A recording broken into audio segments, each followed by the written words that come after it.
do bodily contortions is that he wants to intimidate. When fear sets in, the demon, he says, already has you. Exorcism, indeed, is a very intriguing ritual for us Filipinos, but for the Roman Catholic Church, this has been done since the time of Christ. According to Father Zerudo, maybe somebody I should get as a guest. Exorcism is a sacramental or an official prayer of the church that is designed to drive away demons from persons, objects, or places possessed or infested by them. In other words, it is a direct confrontation with the devil, ordering him to go back to hell. Exorcism dates back to the time when Jesus Christ himself drives away demons. He gave his disciples basically two powers, one to heal the sick, number two to drive away demons. So here you have the beginning, says Father Zerudo, of exorcisms. In fact, way back in 1614, the Roman Catholic Church compiled prayers of exorcisms and even made changes, I didn't know this, in 1999. Father Zerudo adds that not anyone can perform the ritual in the church. The bishop does exorcisms because he possesses the fullness of the priesthood and the holy orders, but a bishop can also designate this power to priests, and that is how Father Zerudo became an exorcist. Filipinos often mistake possession with exorcism. Possession refers to cases wherein demons go into the body of a person, while exorcism is the ritual. Also, contrary to popular belief, exorcists do not necessarily see dead people. The ritual is very delicate. It can even be dangerous. This is the reason why exorcists first ask the person to undergo a psychiatric evaluation before the exorcism. The exorcist will interview the person and try and find out how the devil made the claim of that person's body. They then ask the person to confess and fix his or her relationship with the Lord. On the day of the actual ritual, both the exorcist and the possessed person are asked to fast. The exorcist also celebrates Mass. At the start of exorcism, Father Zerudo says the exorcist prays the litany of sins, reads out a gospel passage and a psalm. Then the priest asks the demon's name. When it entered the body, and it will leave. He adds, when the demon answers back, the demon is hurting the most. Sometimes he refuses to give his name and just leaves without giving his name. In rare instances, the demon becomes stubborn and won't get out. The person concerned must have given him a reason to stay, especially when they've tasted favors from the demon. Father Zerudo. A doctor is present during an exorcism to look after the possessed person, while a lawyer is also there to observe the ritual and avoid any legal liabilities. He also says that he is not scared to do exorcism anymore. Faith requires that there is considerable amount of confidence with the Lord. The power to exercise is with the Lord. The Lord is God, while the devil is just a creature. Unfortunately, Father Zerudo says that there are many cases of actual possessions here in the Philippines. That is why he strongly advises people to refrain from being involved with the occult, things like playing with a Ouija board, opening the third eye, that sort of thing. That's the most dangerous thing you can ever do, he said. He also medical attention first, and not that of faith healers or so-called hableros. That's kind of like a quack doctor. That's what they call them, but they're quite well respected here in the Philippines. Nevertheless, he says stay away. So there you have it. That's this morning's story on All Saints Day here in the Philippines. And he sounds like he would be a very, very interesting guest, doesn't he? So I'll have to look into that. An exorcist here in the Philippines. I'm Art Bell, this is Ghost to Ghost, and that means that when we open the line shortly, it's just going to be you and me. That's it. You're going to have the opportunity to call in and tell A ghost story, a single ghost story. No multiple stories, just one. Pick your best one and tell it like it happened. So the evening through, it'll be all open lines. We are going to use a screener. So you might just give a very short version and try and tantalize my screener, upping your odds of getting through. Rarely do I use a screener, but for the purposes of Ghost to Ghost AM, it does make sense. So say hi to Gina when you call. Should be the one you have to convince that your story is really, really creepy. With that, we'll take a quick break and be right back. As you may or may not know, I received some ghost stories by email, and I thought this one was appropriate. As you know, I'm a ham operator, got a license over here in the Philippines. I'm 4F1AB. How's that for appropriate, huh? Pretty cool call. Actually, it's a very cool call that I'm proud of. Had to take the test to get it over here. The Philippine test. 4 Foxtrot 1 Alpha Bravo. Anyway, this relates, so I thought I'd read it. My father, this comes from Dale in Lincoln, Nebraska. My father was an avid ham radio operator, KA0, and then I'm not going to give the rest of the call letters.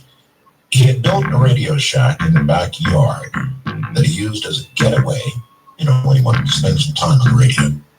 My father died April 22nd of 87 at the age of 53. He had a massive heart attack. About a week and a half after his death, I just needed to get away from all the people coming and going at the house after he died. So I went out to the shack to watch TV and to listen to his radio. It was about 9:20 in the evening, and there was a little local chatter going on, and I was only half listening to that. All of a sudden, I heard someone calling my father's call sign. Not having a ham license, I didn't respond. About 30 minutes later, I heard someone calling for my father. The person who first called him came back to the second person and told them he wasn't around. The second person said something about my father had talked to him the night before and said that he'd be around at about this time. First person said my father had talked to him also the night before and said the same thing, knowing that it was wrong. I felt, nevertheless, I needed to let these guys know about my father. I got on the radio and let these guys know my father had died on the 22nd. They talked to me about having talked to my father many times in the last week and how he'd set up times for them to be around. While we were talking, 3 more people came on and told me that my father had talked to them also.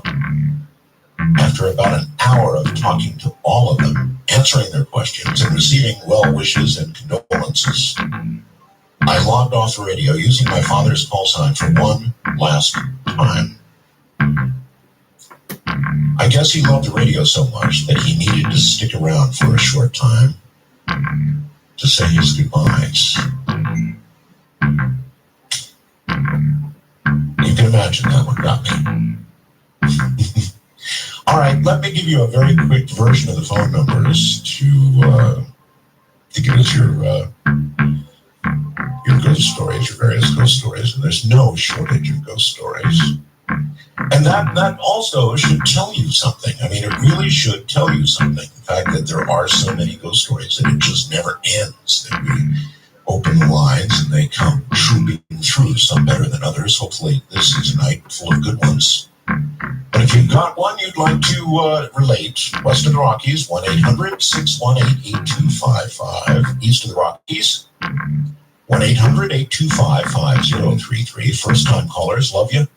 Area code 818-501-4721. If we really loved you, we'd have a toll-free number for you too, huh? Wildcard line. We have many of those. Area code 818-501-4109. Sold. I hope they haven't changed. And the international line, no matter where you are, and we're on the air all the way out here toward the Pacific to Guam and most of the way toward Europe. International line is 1-800-893-0903. Get hold of your international operator, AT&T, tell her you want. 1-800-893-0903. 03. And I'll sprinkle some of these additional ghost stories that I got through email kind of through the show as we go. But for now, let us begin with a wildcard line. Good morning. You are on the air. Oh, okay, this is me. Only you know that for certain, but it sounds like a yes. Okay, well, I'll try to be as fluid as you are with your story. My story goes back about 20 years ago, and I was spending time with my girlfriend in college, and certainly wasn't allowed to sleep in the same bedroom as her because her father was very strict, and so I had to sleep on the couch in the living room. For her dad. And not to mention, her father was an auxiliary cop, and he kept a handgun in his nightstand. So there was always this thing about if he ever catches me in there, he's going to kill me, literally. So long story short, So long story short is, one night I'm sleeping on the couch, and I look over her parents' bedroom doors across from the living room. There's a hallway, and then there's his bedroom, and all of a sudden I thought I saw her mother getting up in her nightgown to go prepare him breakfast because he got up really early in the morning to go to the city for a job that he had down in the city. And I'm looking at it, I'm trying to see, make out details of the way she looked, and her figure, and it was transparent, so I really couldn't see her, the detail. And I realized that it was a ghost. And I was just staring, I was rubbing my eyes, and I was, shutting my eyes, opening them and everything like this. And this was going on for a couple minutes, and I'm now petrified. I couldn't even move. Yeah, it's come on, eyes, work properly. Yeah, exactly. And so the ghost, thanks to my presence there, and it actually was sticking his head through their bedroom door. And so that's the reason why I was having a hard time making out the details. And so when he turned around, he saw me. And it was this bearded man with a really funny hat. And he was yelling at me, but there was no sound. And now you're saying that his head was actually sort of halfway through the solid door? Yeah. Yeah, I realized this afterwards, that's what he was doing. I'll explain that to you in a second. So anyway, I got to the point where, I'm laying, I pulled the blankets over my head, and I'm just laying there. I can't stay here. So I ran into my girlfriend's bedroom, I knew I could get shot going in there. And I spent... Tell me how scared you were. I mean, you're risking getting shot rather than looking at whatever that was. Exactly. So I told my girlfriend, and next thing I know, it's getting, close to the dawn, and her mother's waking up to prepare her father's breakfast as she normally does. And I knew he was going to be coming out any minute. So he comes out, and he's in the house of breakfast, and all of a sudden I hear him say, "What is he doing in there?" And I'm like, and I said, "You got to go out there and tell him what happened." So now he's calling me into the kitchen, and I'm thinking to kill me. And he goes, "John, is it true that you saw a ghost?" And I said, "Yeah." And I was like, "Well, I believe you." And then he started to explain to me that, for years, he'd be getting dressed, looking into his mirror, and he would see something, in the mirror behind him, and he would turn around, and it would disappear. And then this thing was, playing this trick on him for, years and years. So, the fact that this guy, he's a macho type, and, that he admitted it to me, and it was pretty remarkable. History or no history, had it been me, you'd been dead. Okay. All right, listen, thank you very, very much for the first ghost story tonight. Thank you. Take care. It's a good thing there was a history. You'd probably be dead. You'd be the one being the ghost. Oh, gosh. All right, wildcard line, without a name. You're a ghost, I guess, until we catch up with you on here. Hello, Art? Yes, hi. Hi, this is Crystal from San Diego. Hello, Crystal. How's San Diego? Eternal spring amazing time, right? Oh, yes. It is beautiful here all the time. We are so spoiled. I know. It's so lovely to talk to you. I listen to the show all the time. Oh, thank you. Yeah. You have a ghost story? Yes, I do. I grew up in a haunted house. And when I was about 6 years old, I was making my bed. And I would stand up at the head of the bed and pick up the covers and, pull them up in the air and try to make them fall down flat on the bed. Ah, yes. And I was doing that and the covers kept falling off to the side. And I would try again and again and again and they just kept falling off to the side. And I got really frustrated. And I was standing up there and out of frustration, I said, well, somebody please help me with this. And of course I knew nobody was going to help me. I was the only child. My parents in the living room, they can't hear me. So I was like, okay, one more time. And I grabbed the covers and I pulled them up into the air. And just as they start to come down, the two corners at the foot of the bed stay up in the air. Oh, my God. And I'm standing there holding my end up, absolutely stunned, just staring at the other end of the blanket staying up in the air. Yeah, somebody was helping. Yes. And I stood there for a while, and the blanket is dished down to the middle of it, sitting on the bed, and I'm just standing there holding my end up, looking at the other end up, and yeah. So then I was like, oh, okay, and I put my end down, and just as I put my side down, the other side goes down, and I was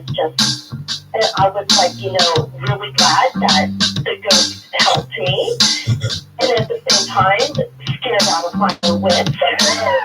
Well, it's one of those careful what you asked for.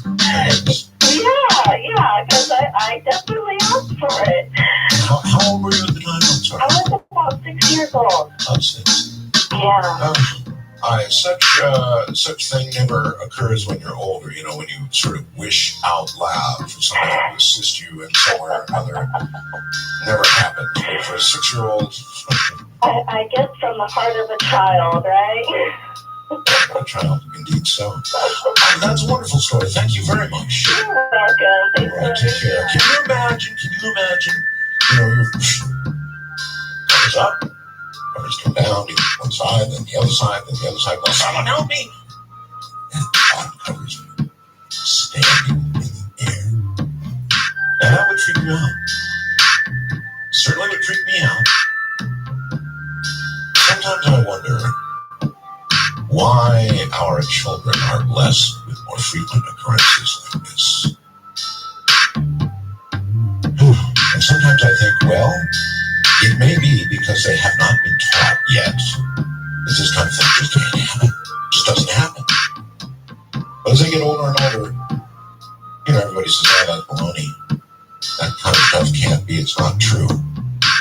But it is true until you're taught it cannot be true. So, those are just the first covers from the first stories of a night of ghost stories. It's All Saints Day here, Halloween, where you are. This is Ghost to Ghost AM. Indeed, I am here. How appropriate is that bumper music? No need to fear the Reaper. He's all around us, as is the Lord. Giveth and take away, right? We're doing ghost stories tonight. If you have a compelling, scary ghost story, we want to hear you. We want to hear from you. And Gina is she's screening the call, so she's the one who's got to convince that you've got something hot. Now, I forgot to remind you that there is indeed a new photograph on coasttocoastam.com of Miss Asia Bell in her Snow White outfit for... Well, we had a party here. Our condominium corporation had a party, and she went to it, and that was her Halloween costume, and she was Snow White. One quick story that came by email, Art. I've been waiting to share my story with you for a lot of years. I grew up in Sacramento, California, and at 12 years old in the late 50s, we lived in one of these old houses built in the 1900s. It was a two-story, many bedrooms. Being one of the oldest of 5 girls. Can you imagine 5 girls? I got 1.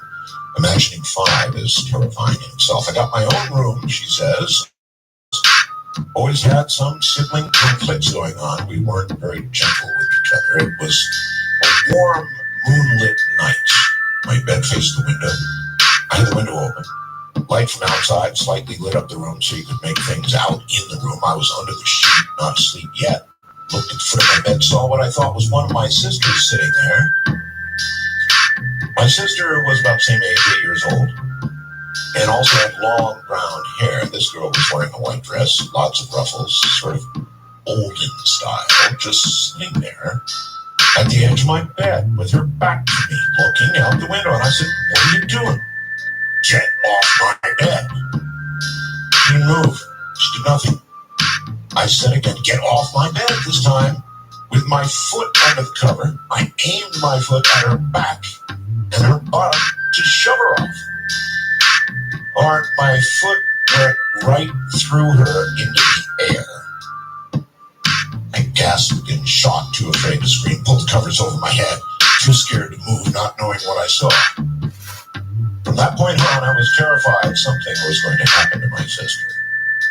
I never told anyone into my adult life years later. Over the years, my father told us the family who had lived there before us had lost a little girl. It took me years to put it all together, but now I know that's who I was trying to shove off my bed. That's from Dee Dee, by the way. Did you know there was a ghost story associated with Ted Bundy? Get to that one.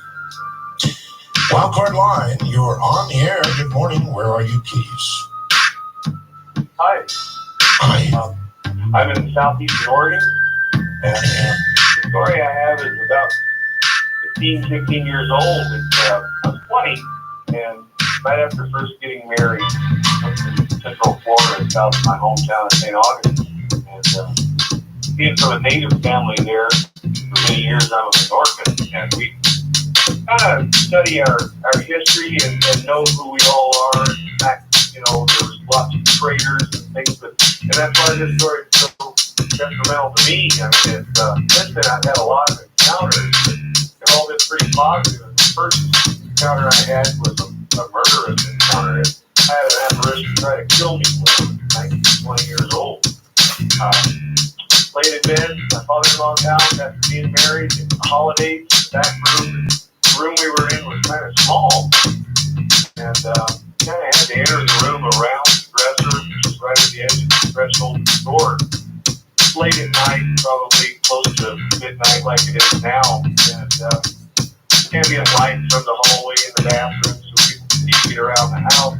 Late in bed, thinking about the holiday season, just coming into the families that I'm meeting that I haven't met before and things like that, and I see this body open the edge of the door and enter the room, and instead of stepping around the dresser, which is how you would have to get to the edge of the bed where I was, just kind of passed through the dresser. I'm looking into the dark, and all I can see is this dark figure with the light behind it. My eyes are focused in his dark hair and kind of a ceremonial looking headdress, similar to the most popular picture of Osceola, with the white banner and the feather hanging off of it, and wearing nice clothing like a French trader would maybe give to somebody for what animal furs they might have. I'm looking really hard at this. I'm thinking, one of the members of the family, and they're in a towel, you'll get a towel around their head, just in a shower, maybe a nightgown, and come to say goodnight to my wife. I look, holding a phone knife, and a quite large knife. At that time, I'm just motionless. I can't move. I don't even know if I'm breathing. But my eyes are wide open, and I'm staring at this thing. And he's raising the knife.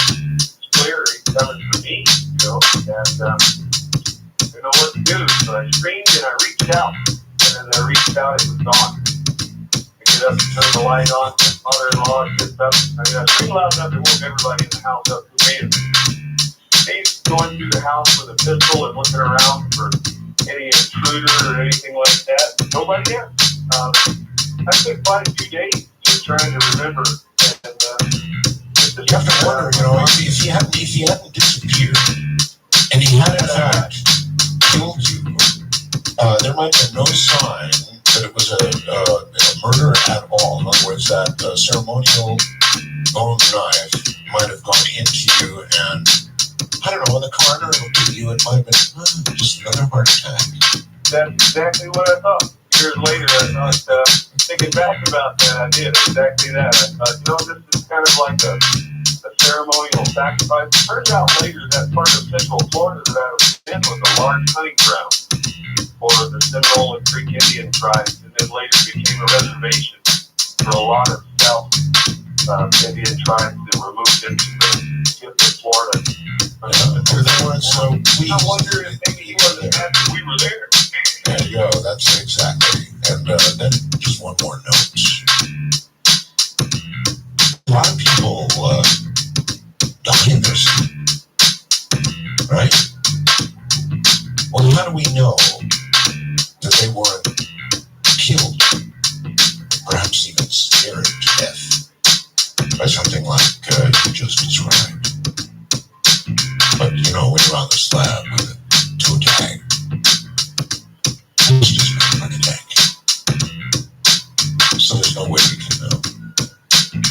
And you might not even need the ceremonial knife because you'd be scared to death. Let's go west of the Rockies, I believe. You're on the air this morning. Hello. Hi. How's it going, Ethel? I'm sorry, say again? Hello, how's it going, Arthur? Going just fine. What is your name? First name? My name is Lily, and I'm in Anchorage. Anchorage, Alaska. Mm-hmm. Okay. Yep. And so my story is, in 2007, I was sick and I had to stay home from school. So I had to go downstairs with my grandma, which is, our houses are on top of each other, kind of like a condo or something. Right. And so I was on her bed, and there's this hall between her office and her bedroom. And then at the end of the hall, there's this bathroom, and I see this man, he's kind of transparent, and I'm like, what the heck? He's in the house. So I'm like, I just come up with the reason, and I saw these really, really old-looking purple shoes. I'm like, hey, that man's probably dead, and he needs to go. Because I'm not sure why, but I just thought about it. So Well, if he's kind of transparent, that's a big hint right there. yeah, and the old purple shoes I was wearing. Yeah, and so I ran into my grandma's office where she was, and I told her, and she's like, oh really? So I'm like, I'm gonna tell my mom. So I did, and all the things have just been happening ever since. Ever since. Mm-hmm. Yep. Like, one night my mom and my sister kept coming into my room and I was asleep. And they kept flipping on and off the light. So, once they finally left, the light flipped on unexpectedly and I thought it was my mom. So I went to her and I asked her to sleep just in my bedroom and she said no. And who knows what did that? Boy, I gotta say, for somebody your age, you're pretty brave.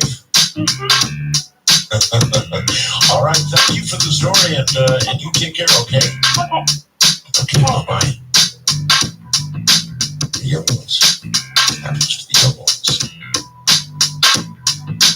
And maybe it doesn't have as much to do with bravery as it does with just acceptance.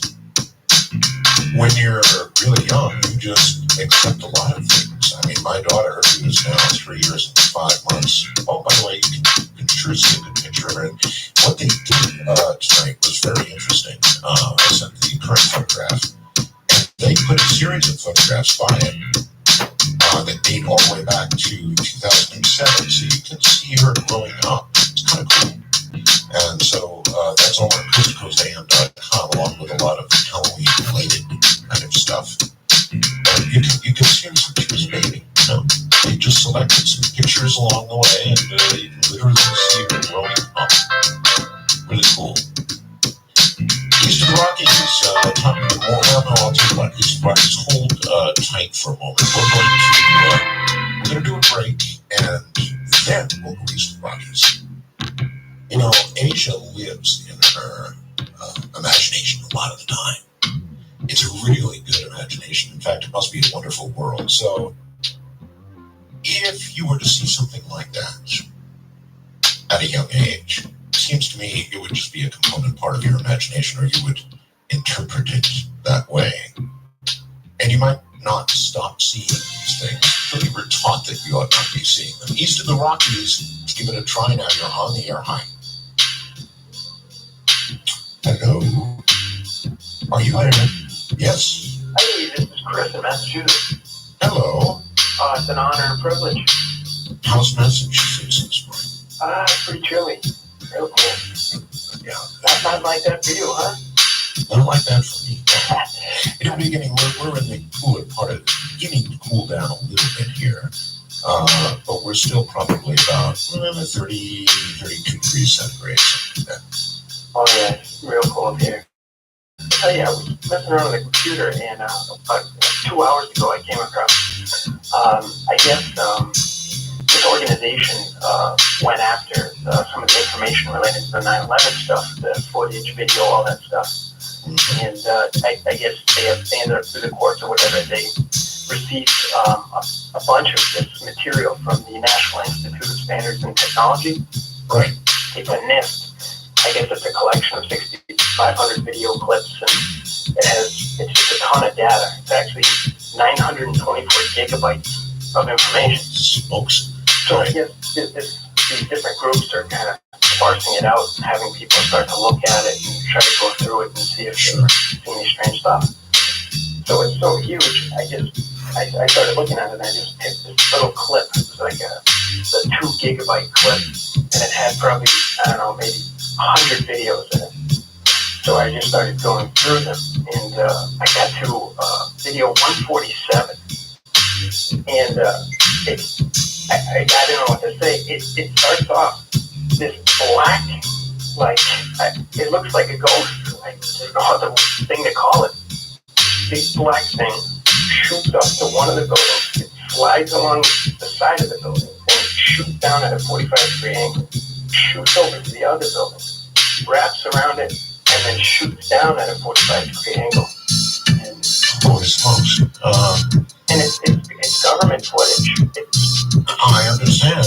Listen, there were a number of anomalous things like that that were captured during the 9/11 terrorist attack. Some of them involved animals that shouldn't have been there in flight.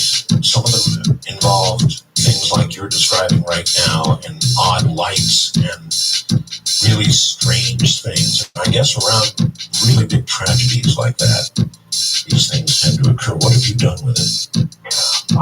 Like I said, I literally came across it maybe 40 minutes ago. 40 minutes ago. What you should do is send it to Coast to Coast AM. Okay. I think we all want to see it. And I'm not surprised to hear about it, but I certainly appreciate your call and relating that. And please do send it on to the website. That was a really odd time, wasn't it? I, of course, was around the air with you. And that's how I know there were so many anomalous things that occurred during that time. All right, let's go. Where are we? Houston, Texas, and John. Hi, John. Hey, Art, how are you doing? Very well indeed. Thank you. My father was classically educated by the Franciscan monks, and as such, he spoke Latin, so he wasn't fluent. He understood and spoke it. Even years later, when I was in law school, he knew more Latin than I did. He also loved your show, Art, and he would listen almost every night. When I would talk to him, he would often talk about guests and topics from your show. He even had a favorite story that he would tell from his days in the Army when he was in Alaska. But he died on 13 April 1999 from complications following surgery from which he never recovered. Right. The night of his visitation, I left the funeral home and drove about 50 miles back to Houston. And when I got home, I let the dog out on the patio by the pool. And I was looking in the den out the patio window when walking out of the shadows walked a lemur. Now, lemurs are indigenous to Madagascar, and I was at least a couple of miles away from the zoo. But this lemur looked at me. It stopped and looked at me, and its face, while an animal, looked at me with an acknowledgement as though it were human. It wasn't smiling, but it had a calmness that was oddly reassuring. I just froze. I stood there, and it walked past the window. It continued walking slowly. It never ran. It just walked slowly. And the dog, who was still out on the patio, was right here. It never barked. It never looked at it or anything. And the lemur just walked on past the patio door, but it never stopped. And when I ran past the patio door and ran to the kitchen to look out the window to see where it went, I couldn't see it anymore. And so I went on the internet to verify that what I saw was indeed a lemur. And the pictures confirmed it was a lemur. But then I read something really chilling, and that was that the word lemur comes from the Latin word lemure, which means walking dead. Well, there are many times strange animal appearances associated with the death of somebody close or a loved one. In my father's case, a bat came to us. And that bat stayed all day and then left that night. It was so odd. So I'm not surprised, but I'm sure that you'll never forget it. Oh, I certainly believe that my father chose to come to me as that lemur to let me know and assure me that he was okay.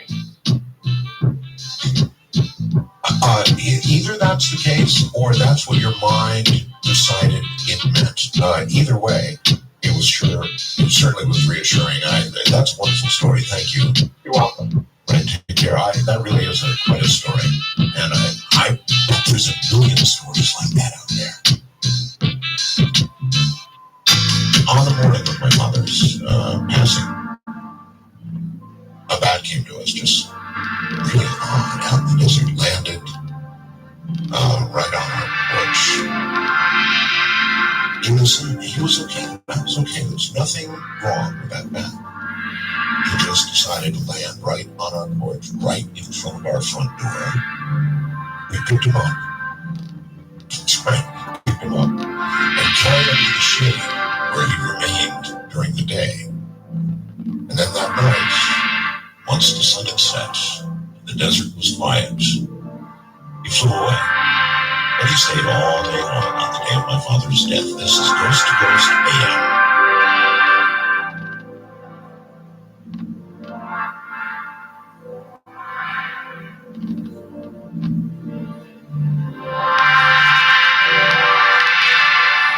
Good morning, everybody. It is Ghost to Ghost AM. All we're doing is telling ghost stories. If you've got a good one, and I mean a good one, then give us a call. Try and scare Gina. She's a boss trainer. Scare Gina. We'll get on there. George, during break, was talking about constructive terrorism for the purpose of, taking rights. And while I don't totally subscribe to that theory, I do want to reference something for you. If you want something that'll send a chill down your spine, go back and watch the movie The Long Kiss Goodnight. Gene Rowlands. Long Kiss Goodnight. There is a line in there. It's made, I think, back in 96, 97, 96, I think. And there was a line in there about the Trade Center as well. If they didn't get it right the first time, they just had to do it again and kill 4,000 people. And it was really, really eerie. And it was said by somebody who in that movie represented some rogue part of the government. And they wanted to do this so they could, prosecute the war on terror with more fervor. It is a freaking line. It's a well twisted line. Check it out. And then there's this. Ted Bundy, one of the most savage, awful serial killers in America's history. In April of 2001, a guard retired from the Florida State Prison at Relpham, Florida. It was with the condition that no one would hear his name. He told his story to a Tampa newspaper reporter. And it was strange, it was spooky. It's all about the ghost of Ted Bundy sitting in the electric chair. Not as he waited to be executed, but after. It stated that shortly after Ted Bundy was put to death in the Florida electric chair, many guards, including himself, would go into the room where the electric chair was located, and there would be Ted Bundy sitting in the chair. He would not be strapped in or anything like that. He'd just be sitting there smiling at whoever entered like he missed it. When you'd approach the chair, a smoke would simply vanish. At one point, the former guard said it got so bad that you could get guards in the room. Other guards began to report that they'd seen Ted in the area of his former cell where he spent the last hours of his life. Some claimed he spoke to them, and all reported he said the same thing, which was, well, I beat all of you, didn't I?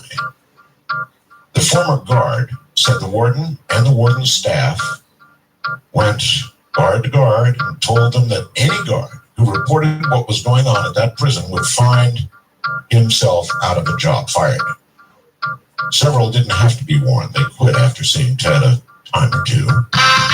And the former guard said Ted was not the only ghost that sparked haunting the prison. We're going to take a break and get back to your ghost stories. Just a couple of fast items. Speaking of languages, I got a fast class asking about my daughter Asian, what she's learning language-wise, and the answer is she's learning 4 languages. It's really something in the house because it comes out in a big mixture. She's learning Visayana, which is my wife's language, from Mindanao. She's learning Ilonggo because we have another area who's Ilonggo, so she teaches her Ilonggo, and she's learning, of course, Tagalog, and then she's learning English. So 4 languages. And we read an interesting article recently which said that children, very young children, can be exposed to multiple languages when they're infants. And then by the time they become 5 or 6, this was a very recent study, they begin in their brain to separate the languages and are able to speak all of them. So right now, it's kind of interesting because it sort of comes out in a great mixture of different languages, learning them all. And then one more item. This is from the news, and I'm breaking a long tradition by reading this to you, but it's the Associated Press current 5-minute summary of the news, and it's impossible for me not to relate this to you. And you might want to get up on the internet and download the full article, which I've not yet done, but here it is. There's a study from England this morning. The headline is Alcohol More Lethal Than Heroin or Cocaine. From London, the Associated Press, alcohol is more dangerous than illegal drugs like heroin and crack cocaine, according to a new study. British experts evaluated substances including alcohol, cocaine, heroin, ecstasy, and marijuana, ranking them based on how destructive they are to the individual who takes them and to society as a whole. So next time you bend the elbow, think about that a little bit. Alcohol, more dangerous than heroin and crack cocaine and, of course, marijuana. So, I don't know. I think the U.S. is moving in the right direction. This drug war has got to eventually end. We legalize alcohol, and it is by far the most dangerous drug. That's something to think about this morning. All right, back to the lines, back to your ghost stories. It is the wild card line, and Evo in San Francisco, who needs to please turn the radio off. Yeah, the radio is off. Okay. Hello, Art. Hi, I've got a story for you, and it concerns a church ghost story, and in fact, you just had talked about England, and it occurred in London. So, to begin with, I'm not a super psychic person, but every now and then I get these sort of glimpses, these feelings. And in 1994, I was on a tour with the Glee Club that I had been a part of back in Michigan. And when we were on tour, we had some time to do some sightseeing. We stopped off at this one cathedral, and very beautiful Gothic style. And on the main floor of the cathedral, there, I guess you would call them like mausoleums, where they had buried people in the church itself. And I was taking some photographs of those mausoleums, and I started to feel something. And if you want, I can tell you more about that later. But I proceeded to go to the second level of the church. Now, this church was really dark inside. I just remember black and brown, stained glass windows, but they were small stained glass windows that just let in a little bit of light. And when I was on the second level in the church, they had these rooms, and I decided to go into this one room, and there were some people that were exiting the room, and I went in, and it was just myself in the room, and there was like a pew where you could kneel down and pray. And there was a very small stained glass window off to one side, just letting in a little bit of light. And it's an old cathedral, I don't know how many hundreds of years old. Very dusty, smelling, sort of damp, mildew-like. And I just recall when I was in the room, I could literally hear a voice telling me to get out, you need to leave, just get out, go away. It was really strong. And it was literally like I could hear a voice telling me to do this. So, I went ahead and did. I felt extremely uncomfortable, and I just felt like this energy was sort of surrounding me. And I said, okay, I'm cool. I can hear what you're saying. I'm going to leave. So I left. I was leaving this room. And as I was leaving, there was a couple of buddies that were with me that were walking down the hallway. And I was sort of standing next to the door, and they were looking at me, and they said, well, what's up? You look kind of funny. And I said, well, you might think this is nuts, but I'm telling you, this. I went in the room, and I could feel these feelings, and something's telling me to get out, so I got out of it. And then the next thing I know, they were looking sort of past me, and looking over my shoulder, and then I asked them, I said, well, what are you looking at? And they said, well, why don't you turn around and look?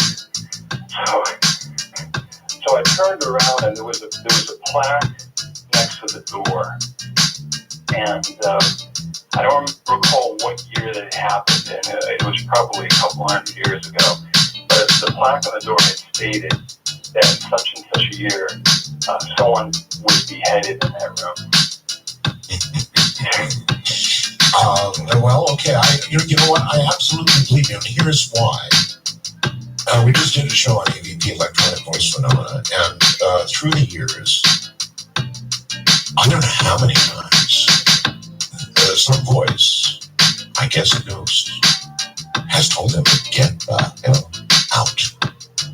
So that you would feel that, or feel that some entity was telling you to get out, is not a surprise. It's a frequent message that comes from the other side, if you will. That's where it is, the other side, whatever it is. It doesn't want you there. If it doesn't want you there, and you feel that, you had best get the hell out. Let's go to Texas, and Agnes. Agnes, hi. Hello. It's wonderful to speak with you. You don't know how many years I've listened to you. I try not to think of that.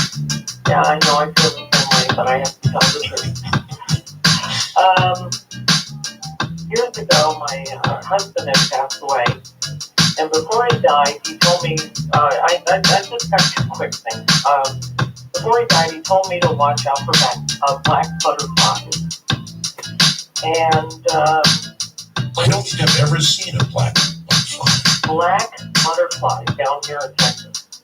And in the morning, and even today, I'll be somewhere, it doesn't make any difference where it's at, and more times than not, I will see a black butterfly. Also, there was a smashed image of a face in the window, which that scared the heck out of me. And if anybody can help me understand what that was about, it was right there in the bedroom window, and like a smashed face, like, I don't know if that was him, trying to, tell me that he was, visiting or what, but I'd appreciate some guidance. And also, after he had passed, I took care of an elderly man in his 80s, retired colonel, and for some reason, he would get in a bad mood, and his voice would change, and he'd start blaspheming and saying all kinds of horrible things. And I had a friend over one day, and I got so frustrated. Here he's breaking the dishes, I made lunch and everything, and so finally, it occurred to me, I thought to myself that, he might have been possessed. So I knew that I had seen something on a program where there was a passage out of the Bible used, and I went through, and he grabbed the camera, one of those instant developing, cameras that pushes out the film. And, yeah. Anyway, so I'm there going through this, and I keep repeating this to the old man. And as I'm doing this, the gentleman at the house, he's taking these numerous pictures, and you could actually see when the pictures developed that there was a mist. It was a grayish white mist and an outline of a man in a hat with a cape. And as I was saying this more and more, the chant over and over again, this mist went into the floor and actually disappeared. The old man fell asleep, and I never had a problem with him again after that. So do you still have one of those photographs? Yeah, I sure do. We would love to get a copy, so please send it off to Coast to Coast AM. Particularly if it's Polaroid. Those were virtually impossible to fake. Not so anymore, of course, now with Photoshop. Oh gosh, people can do just about anything with photographs, but a Polaroid? In the sense of, I've got proof, Polaroids were the gold standard. Long now gone, of course. California, Brian, hello. Hi, Art. This is my call. Okay, my good story happened about 15 years ago. I was in my living room, and I was raised Seventh-day Adventist. My parents were very heavy religious people, and basically what happened is that I was all the lights on, and I'm talking to my friend on the phone, and I was kind of in a transitional period right now where I was kind of throwing out the religious aspect and kind of questioning everything, and I would always kind of pray, let there give me a sign that there is something past this life and that there is something. And I was sitting on the phone, and there was this little dot. It started off like a gray matter in the corner of my vision, and I thought there was something wrong with my eye. So for a long time, I kept trying to watch them. I put water in them, and I came back to the top on the phone, and it was still there. It was in the corner. And as I gained, it started freaking me out, it started to get bigger. And I didn't know how to take it, so I was telling the person on the phone, hey, man, there's things growing in the corner of my vision, I can't stop it. And as I got more afraid of it, it became bigger and bigger. And as I looked at it, it began to materialize into what I could barely tell was a face. And as the fear continually grew,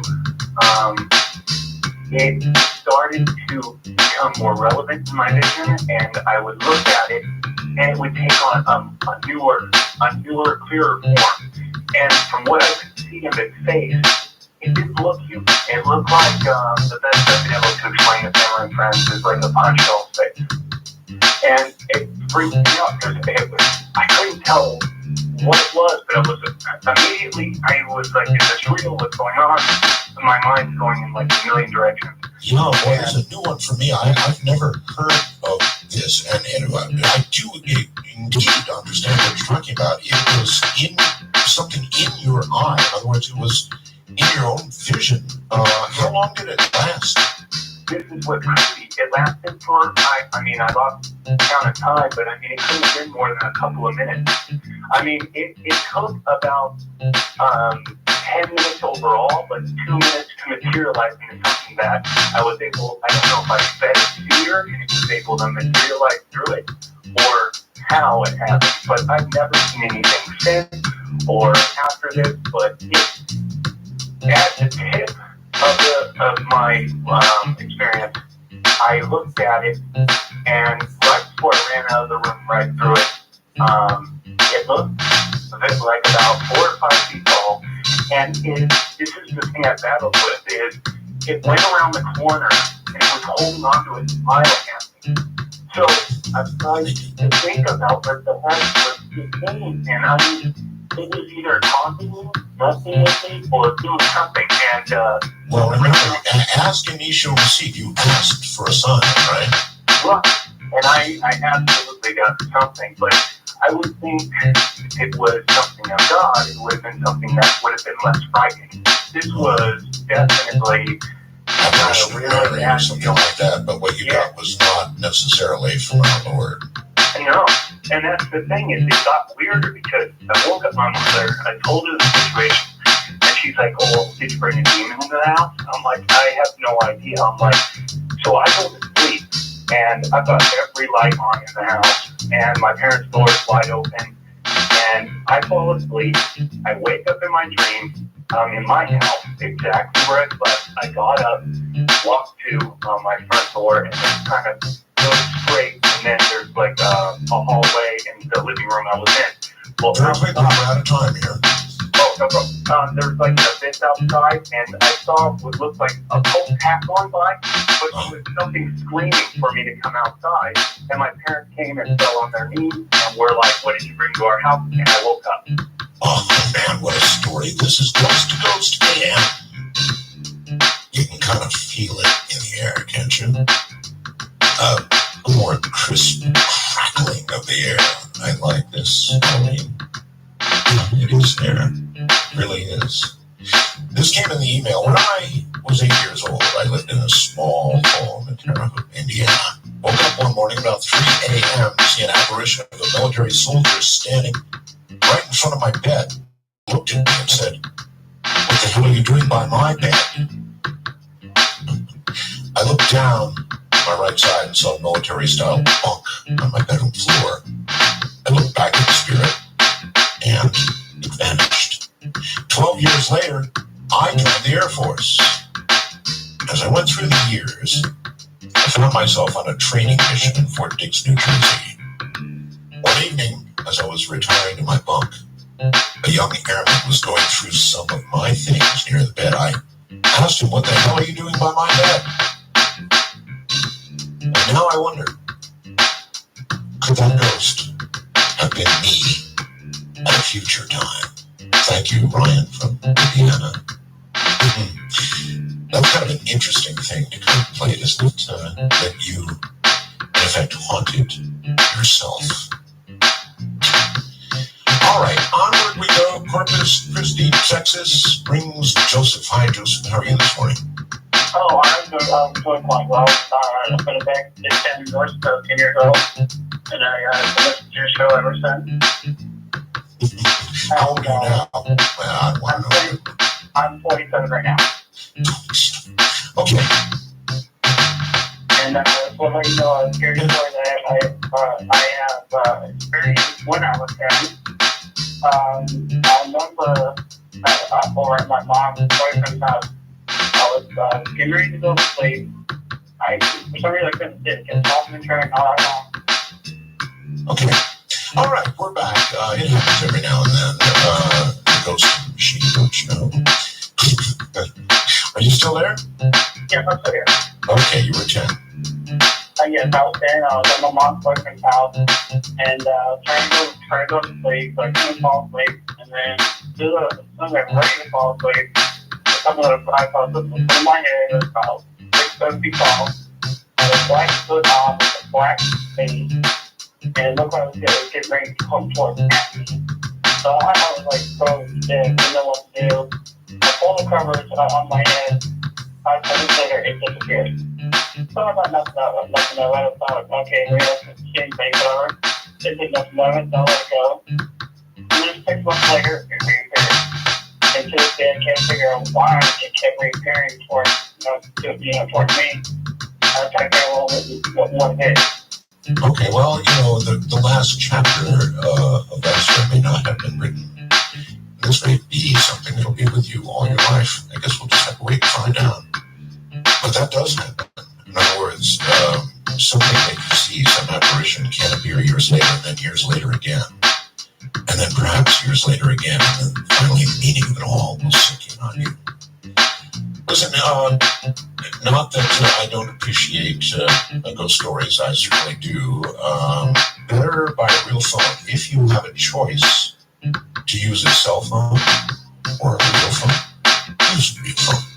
It sounds so very much better on the air. But I understand there are some of you who, well, have no choice. It's the cellular world we live in now. Chicago brings Greg. Good morning, Greg. Hey, good morning, Howard. How are you doing? Very well indeed, thank you. I am part of that new generation. I have a cell phone only, no regular landline phone. But anyway, so I was following, actually a week ago, Sunday, I photographed what I consider to be a ghost. I'm going around the city of Chicago photographing. I don't know if you know, probably you use it. There's quite the murder rampage going on right now in Chicago. And so I'm photographing all the different murder scenes. And I photographed one a week ago in using a photograph in the newspaper to identify the exact location. I'm going back to these locations and where the blood is on the sidewalk in the newspaper photograph. I went back and photographed it, and right about that exact same spot is this really weird, ghostly, sparkly image thing. And I'm not using, you talked about Photoshop and all that stuff earlier. I'm using, negative film. I'm processing all my own stuff in the dark room. So it's really strange. How many of these scenes have you photographed something anomalous? So far, I've only photographed 3. Like I said, I just started doing this last week. This was the very first one that I photographed. I've developed all 3 of them. This is the only one that has anything in it so far. But it is eerie that it's the very first one that I did. Well, listen, number one, I'm not surprised. And number 2, advice to you, as I've given the others, please, if you get a good photograph, something really hot, send it off to coasttocoastam.com. Yeah, of course I will. All right, thank you very much. But that's kind of a strange hobby, isn't it? Live in a violent city. Start making note of where the murders have occurred in order to take photographs of it all. Oh, boy, that's strange. But I do understand, because hauntings tend to occur around the scene of violent death. It's always been true. And it does cause one to wonder why that would be. And I guess one of the answers would be that it is such a shock to the victim to be killed, that for some reason there is more likely to be a haunting. There's more likely to be a person who's not yet moved on. Colorado brings Scott. Welcome to the show, Scott. Welcome to hop on. Hi, Bill. How are you? Just very well, sir. Good. You make me jealous being over there in the Philippines. I wish I was over there right now. I was wondering if somebody threw some pancita in your dish up there when you have that outage. It happens every now and then. As I said, the ghost in the machine, who knows? We're going from one side of the world to the other. It's a pretty long haul. Well, if you don't have a UPS backup, you might have some power fluctuations too over there. You never can tell. But anyway, my experience happened actually there in the Philippines in Baiwan City, which is in Negros Oriental. Uh-huh. Down at Mindanao. Yeah, but anyway, they had a girlfriend over there staying in her house, and I always wanted to walk across this rice field. They had a path and a little bridge and stuff like that out over to the ocean. And she's like, no, the Mumu, which is witch. You know, that's their name for witch. I said, oh, come on, I'll be fine. She said, no. I said, okay, we'll go tonight. No, it's not. So I talked her into going over there, and we walked down this path, and we got to a little wooden bridge. She goes, oh, look at the little fishes. So we both got on our hands and knees on this little bridge, looking at this like little pool off to the side of the stream, that fish. And all of a sudden, there was a third image behind us, like another person. I whipped around, and of course, the image was gone. And at that time, I fell in the water. She grabbed a hold of me and fell in the water at the same time. She said, what was that? What did you whip around for? You know, so I told her, she said, well, it was probably my grandmother. I said, your grandmother? And she said, yeah, she's been known to be seen around here. So I didn't think much of it. I said, okay, you know, her and her moo and her grandma and all this stuff. So later that evening, after having too much 10 to I, which is the number one row, the houses are very close together, and right next to her place, probably about 6 foot span between the walls, is her cousin Marvin. So I had to get up out of bed and go to the bathroom, and he had a little night light on. So I go to the bathroom, and there's the little window with the grill and stuff like that. And I kind of peered over to see if, anybody was up there looking over or whatever. And all of a sudden, this image appears again in the window. And it starts merging through the wall. And I'm going, what? Get out of here. I'm still drunk at 10 to 1, And after a couple of these shouts, stuff like that, about that time, the door opened to the CR, which is comfort room or bathroom, for those who don't know. And I was so startled that it whooped around, and of course, with my girlfriend, except she startled me in the middle of, going to the bathroom, so guess what? She got soaked. But anyway, that was my story. Didn't have much experience of that anymore, but it was kind of interesting.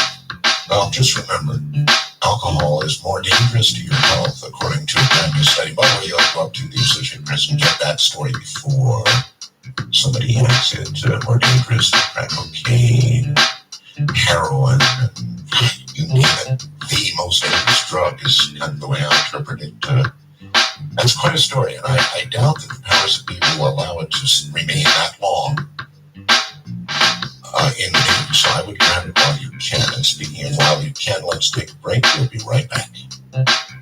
All right, back to it we go. This is Ghost to Ghost AM, and tonight when all we do is take ghost stories, your ghost stories, things that have happened to you. And with that, we go to Robert in Atlanta, Georgia, the air hub of the U.S. How you doing? Pretty good, Art. How you doing? Fine.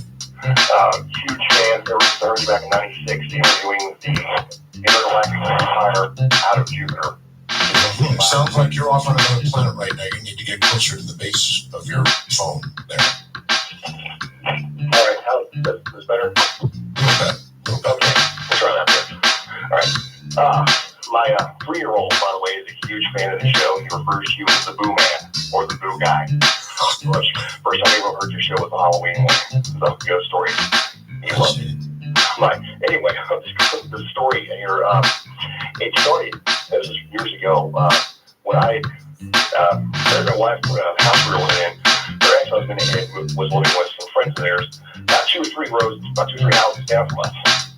And every so often, we'd come down and we could see strange candles lit up in their house, stuff growing in their driveway and shop. And we find out these folks have been dabbling in the Lemega cult, so that, Anton LaVey double stuff. Oh, yes. Yeah, really good, scary stuff. And every night that they had those candles lit, something strange happened in our house. We would have orbs tracking all over the place for hours. Footsteps you could hear in the middle of the night all over the property. just unexplainable things. And it all came to a head about maybe 3 or 4 months later when we were both home. It was about 9 o'clock at night, and there was a loud bang on the roof of our house. Like, what's going on? The windows are kind of high, so I thought a tree branch, crashed into the roof. Yeah. So I climbed up the roof, no tree branch, everything's fine. As I'm coming down, the bang happens again. What the heck is going on here? My wife heard it. She thought I was messing around. I thought she was messing around, making all that noise. And so I'm outside, smoking a cigarette. I know it's very bad. But I see across the street into the woods, there's some kind of large, shadowy man, human-sized mass, but it's looking about 9 feet tall, and it's moving around back and forth. It's like, so black that all even the night's drawn into it, so to speak. And I'm like, all right, you gotta try to see this. I go to get her in the back. It's gone. It's happened 2 or 3 times. Finally, she comes out there with me. We're both talking. We see it. It's not walking around in the woods this time. It's running. At this point, though, it's running across the street. And the shadow, as soon as it hit light, the shadowy form of it just kind of evaporated. But it almost visible. But you can still hear the footsteps from it slapping very hard. In fact, by the time I hit our driveway, I can feel the vibrations on our front porch. We both run into the house. As I'm slamming the door behind me, I'm just sitting here, calling out in scripture, in the name of Jesus Christ, I bind the evil spirit and all this, and it stopped. And I'm like, okay. So I'm just walking around the entire, property, doing that whole thing, trying to, claim it and all that stuff, trying to cast out spirits. And fortunately, that stuff never really ever happened again. But that was the most terrifying thing I've ever seen, because you could hear grunting from it. And it's people call things to me. Apparently your neighbors called this thing, I don't want to see them live, to Earth, I suppose. Our neighbors, people who dabble in that kind of thing, frequently live to regret it. You just never know what's going to walk through that door, do you? Northern Arkansas brings Maggie. Hi, Maggie. Hi, Art. How are you? I'm just fine. I wish you were on the radio more. Thank you. Anyway, my story is about my best friend. He was 47 and he died suddenly. He was also in an anoxic coma. That means he had been without oxygen for 2 Right. months. So, brain dead or partially brain dead? Well, they said no, but that he wasn't going to recover, and we took him off life support. I see. A few months after his death, I started dating a man who I thought was very nice, and I started being inundated with really weird dreams, and I could, when I was awake, I could hear my best friend who had died that December, right after Christmas. I could hear him say, "You better be careful, man. He's just like your ex." And I You heard him in what manner? You heard him from in your my ear, just like I hear you, just my ear. It was so clear. It was like he was standing there talking to me, and I heard it several times. And I thought, and I had all these weird dreams too about things that the man I was dating was doing. And I thought, well, how do you sit somebody down and say, well, my dead best friend told me? But I did. We were sitting at the dining table, and I was trying to explain this, and ask him some questions. And I had this yellow lab, and they're very happy, jolly dogs that just don't bark a whole lot. Sure. And the man's looking at me like I've lost my mind, or I'm just trying to bluff him or something, and he's just kind of shaking his head. And my dog looks up at nothing and starts barking. And this dog never barks. And Was that enough for him? yes, it was great. I looked at the dog and I said, "It's okay, Sonny. It's just your Uncle Harry." And ultimately, everything that my deceased best friend had told me was true. And he just, I think he felt the need to protect me and to continue trying to run my life even after he had died. But it was all very, very strange. At any rate, I guess that was the end of the boyfriend. Packed up and left. All right. Excellent story. Thank you very much. Dogs, like little children, they can see what others insist is not there. The whole concept of ghosts is something that you can, well, if you want to, laugh off. But it's really not a laughing matter, not if you've actually seen one. And this is a night full of people who have seen ghosts or interacted with them. And you should see the lines. I mean, they're all just simply happy. And I hope you'll join them if you've had an experience of some sort or another. I mean, a direct experience with a ghost. Then we weren't restoring. But we do have the screeners. Her name is Gina. She's a nice gal. And all you got to do is convince her that it's good stories. A little version of what it is you can tell, and she'll get you right through it on the air, and we'll talk to you about it. You just can't listen to 4 hours of these ghost stories without beginning to conclude that, well, there is something going on. Not that people are around forever, but they do tend to stick around, particularly after violence. Yes. So from the Philippines, this is Ghost to Ghost AM.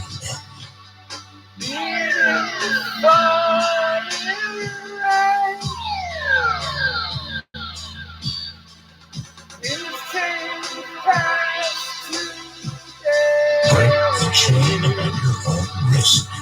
Good morning, everybody. I am Art Bell from George Moranis. Halloween Eve.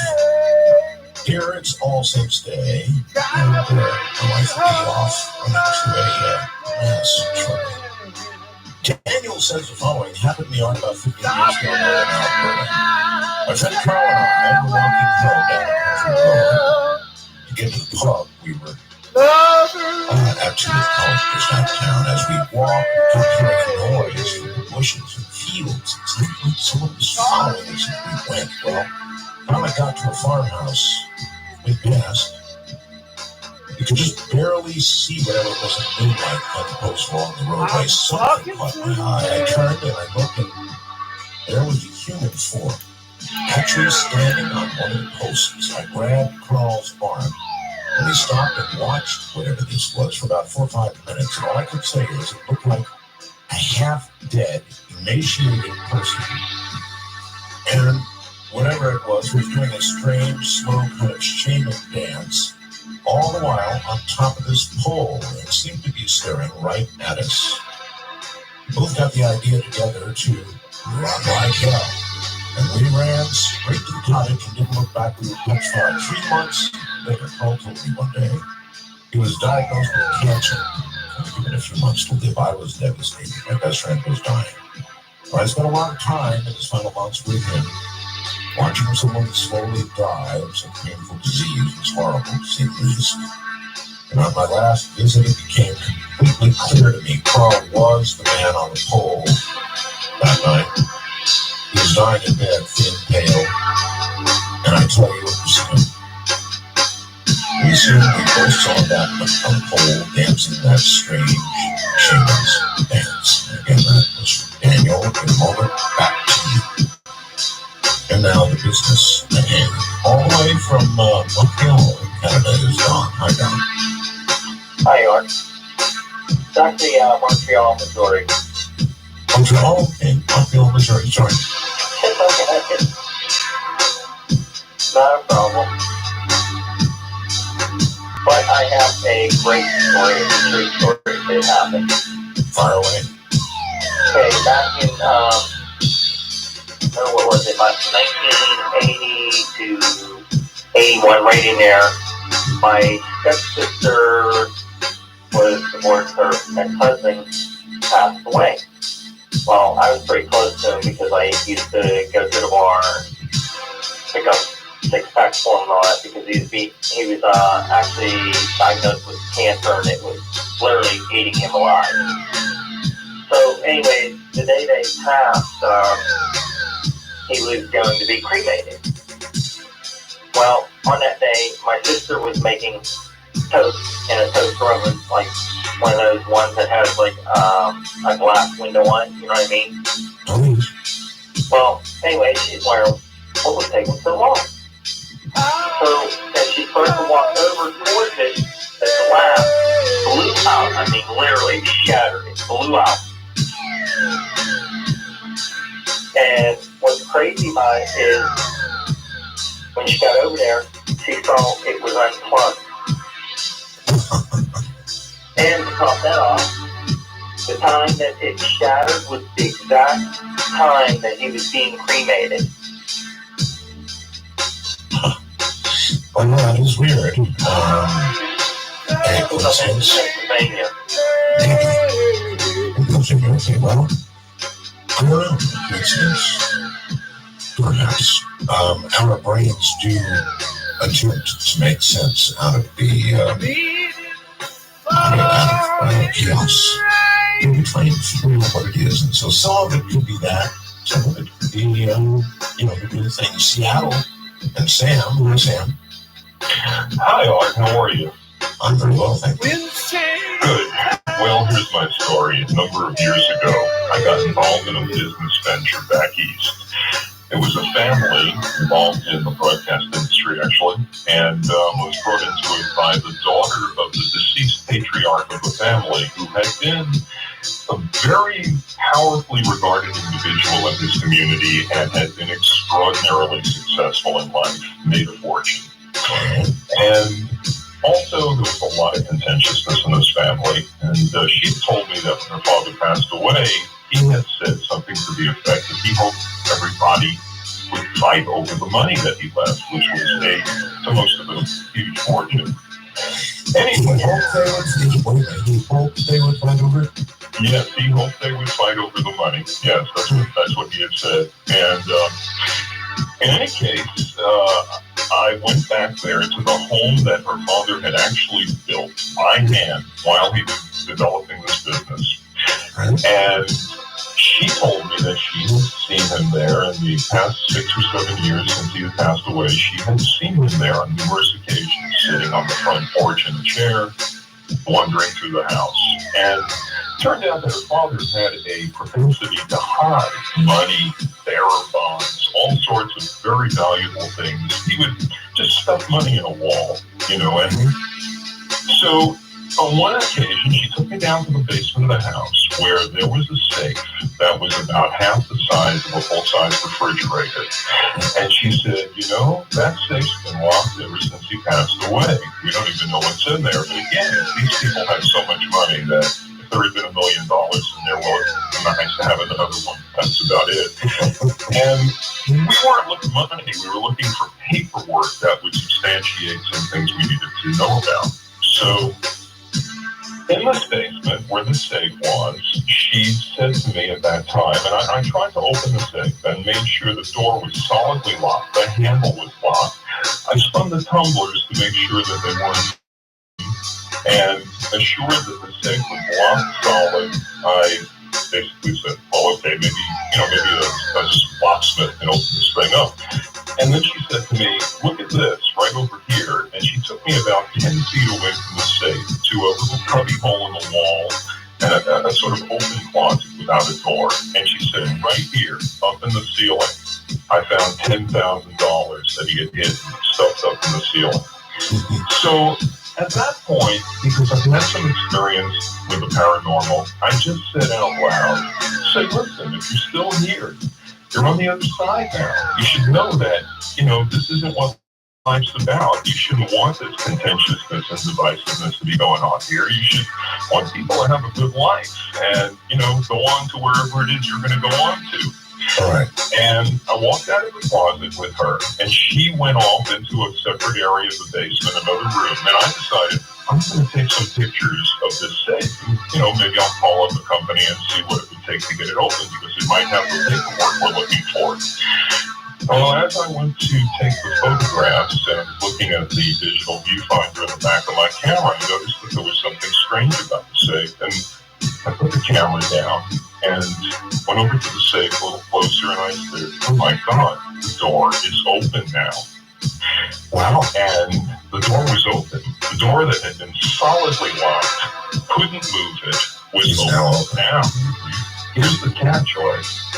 The door was open, but the great big thick steel bolts that stick out of the mechanism and go into the whole frame of the safe were still in the closed position. You couldn't close the door if you wanted to. I understand. Wow. So it was as if the steel bolts had moved right through the steel wall of the safe. Oh, I understand. I can't stand it. What was in the safe? Nothing. Absolutely nothing. And you know what? After all was said and done, Yeah. with this crazy group of folks, I took it as a message from her father, and the message was, hey, buddy, there's nothing here for you either. And he was Oh, well, I guess he probably had a pretty good sense of humor. That's interesting and a little cruel. I hope you all fight over it. He whipped lots of bait to ensure that occurred. Yes, well. Alabama, all the way to Alabama. Annie, hi. Hey there, Art. I know you're good with Morse code, and my mother died last February, and I went to her house, and I got her things, especially her little mirror she was so fond of when she was growing up, and I set the mirror in front of the microwave, and I began picking up Morse code over the microwave, so I whipped out my tape recorder real fast. I recorded all I could until my tapes were completely used up, but I still have those, and I wonder if I can send those to you. And I only heard one side of it. And then Wait, hold on. The microwave was issuing microwave oven, right? yes, sir. Is Morse code coming out of the microwave? Definitely dots and dashes. I've studied Morse code. I've been trying to pass my amateur license for years, and now they don't require the code anymore. That's However, I do have it on tape, and it was one side of the conversation. It was paused after several sentences, and then you give somebody time to answer, and I didn't pick up that side of it. I went on the internet to see if there was any way that anybody else ever came up with a similar story, and I found one person who did. A lady said she was picking up Morse on her microwave too. out of curiosity, obviously, if you take this and you've now studied Morse a little bit, did you decode any of it and figure out what was being said? I did, and it sounded like acronyms and abbreviations, and I couldn't figure it out, but I definitely made out letters and numbers, and there's some of the Morse that's ambiguous because you can run it together so fast you can't tell where they're stopping with one word and starting another one. And it was ambiguous because some of the numbers and letters had very similar sequences, and you didn't know where it was beginning and when it was ending. It was so fast. And I was also my tape. I'm going to send them to you. And in the same house, my mother and I grew up with my grandmother in this same house, and she died in the hospital. I went to a third house and got her mirror that she had in a fourth house in Virginia when she was growing up. She died in the hospital. So, All right. Well, listen, I appreciate it. Morse code from a microwave. Interesting. Yes, I'd enjoy hearing the tapes. Surely if there's anything to be made out from it now, one might suggest that as you know, the microwave is done, it goes beep, beep, beep, beep, whatever. Makes a little noise, right? Well, maybe that thing went crazy. Maybe it really wasn't Morse code, or maybe it was. I don't know. That's intriguing. I've never heard of a code sending microwave. But as I said, you could conclude that perhaps it went nuts and just was issuing random dots and dashes and sounds, or perhaps there's some sort of intelligence behind it, which is really freaky. Wildcard line, Pittsburgh. Joe, you're on the air. Hey, Art, how are you? Well, thank you. I just wanted to say happy Halloween to you and all the listeners out there, first of all. Thank you. I want to share my shadow person encounter that I had. This is about 2 or 3 years ago. What happened, I was sleeping and suddenly I was having a nightmare.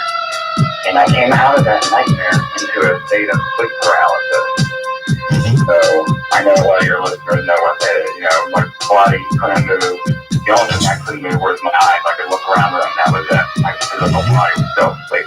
So when I looked to the left of me, I've heard of them before, but I was undecided if I believe them or not. I don't know. But there was a hooded figure, a shadow person, darker than the night that surrounded it. Just absolutely pitch black. Like I know the spot that you can get. And I just went to an instant state of panic, you know. I don't know what this thing was. I'm like, I knew it was a shadow person. I'm like, wow, they are real, but I was just so afraid of this thing. So the interesting thing, though, is how I got rid of it. What I did was I wanted to swing my fist through it a couple times, but of course I couldn't because my body was in a state of sleep paralysis.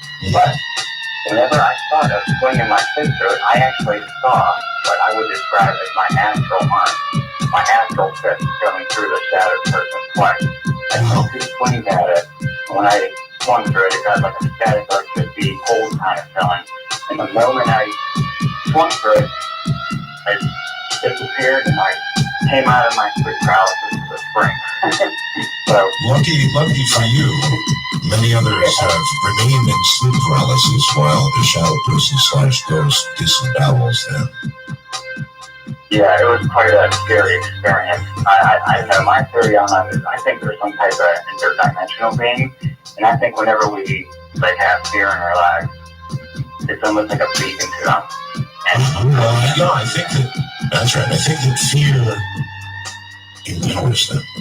Even bring them, but it certainly empowers them. So think about that next time you wake up and can't move. You're on the air from Denton, Texas, Catherine. Oh my goodness, it's so good to talk with you. We've missed you so much. My husband and I love to listen to you. My mother passed away in 95. She had been ill. She had several complications from cancer. And I stayed with her. I was the only family member that stayed with her the 2 weeks she was in the hospital. And she died that Monday at 8:05 p.m. And I stayed with her until the funeral home picked up the body. And I was the eldest child. And I was just, I was very close to my mother. And so after they picked her up and everything, I went to the motel to stay. And in the room I was in, it was extremely dark. And I was a mess, of course. I had been crying, and I laid down on the bed. I had to take my clothes off. And I bet I've been asleep for about 45 minutes. And all of a sudden, I was aware of a bright light in the room. And I woke up and sat up, and I was looking at my mother and my Aunt Sue and Aunt Helen, all standing beside each other in this frame. It looked like a cloud, but it was a clear frame.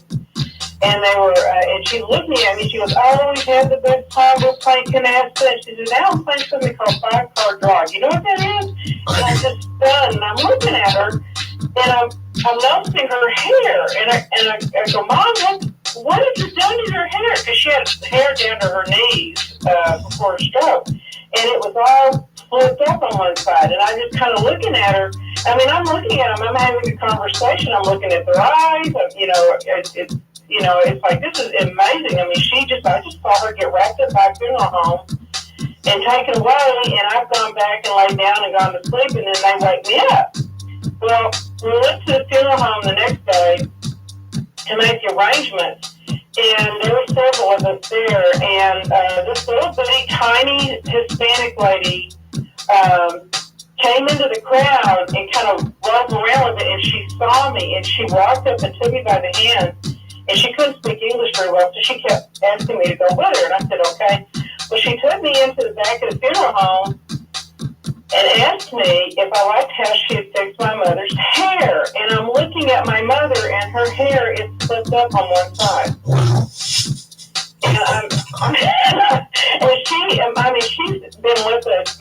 My mother and I are very close, and we've seen her in the house, and she was here about a week ago visiting, and she would come. We would have groups. I was psychic in Dallas, and she loved one of the people that visited us all the time, and we always knew when she was in the room. And my husband he was always asking me about the lady with the really bright blue eyes with the little floral house coat on. Well, he was describing Aunt Helen.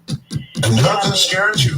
Oh no! I was so tickled. In fact, I can tell you, it got. I hate to say this. Mother knew I was psychic when I was 6. I started having dreams that came true after a very high fever. I had German measles, and We're way short on time, so we've got to start.